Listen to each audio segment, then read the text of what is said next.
Chris, obviously, Naquan Brown was committed elsewhere for a long time. So, how quickly did things come about to, get back in contact with him? I stayed contact with him for most of the period, the recruiting period. So, shoot, I think I had offered him, at the other place I was at too. So it was one of those things. We've had a long relationship. So when things kind of went a different way there, I wanted to try to be there to pick up the pieces, and that happened pretty quick after that.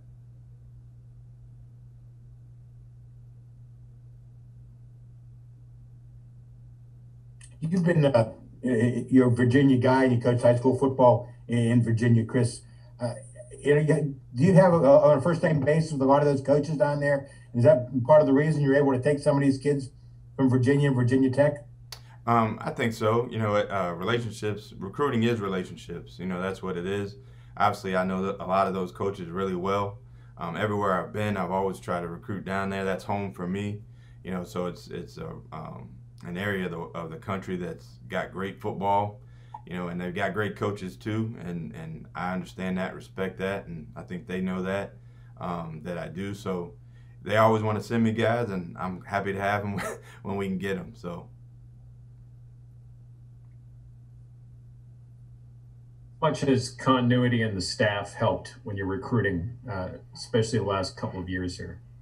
I think it helps. I mean, it's always good to have the same people. So, like I said earlier, recruiting is relationships, and so the longer you can develop those relationships, and over the more time that you have to do it, gives you more of a chance to be successful in recruiting and anything else too. Because kind of what you're getting into. You kind of know how the other people think and what people really think of you over time, as opposed to just something that happened overnight.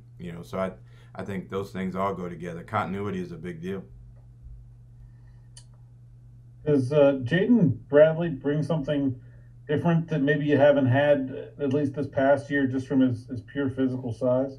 Yeah, I mean, I think when we, you start putting together what your recruiting board or what your room wants to look like. I want to be as fast as we can. I think we added some speed last year with Jordan and Jalen. The first thing we wanted to try to do this year is to get somebody to go with Jared and somebody in that kind of mold. And so he was one of the guys I targeted early, as far as recruiting goes, and we as a staff, felt like he would be a good fit, and he does give us something different in that room, particularly what we got last year with the speed guys that we got. He's a different element. With someone like Jaden, I mean, he played quarterback growing up. He's kind of new to receiver, and he didn't have a season this year. So, what kind of advantages or disadvantages does that have? Are you able to kind of, maybe shake some bad habits with him, or just start with new ones with him? Yeah, I have always liked recruiting quarterbacks, no matter what position I'm recruiting them for. Because I think those guys are more cerebral. They have to think the game through. So you're getting somebody that has seen a bigger picture than just, hey, I run the post on this.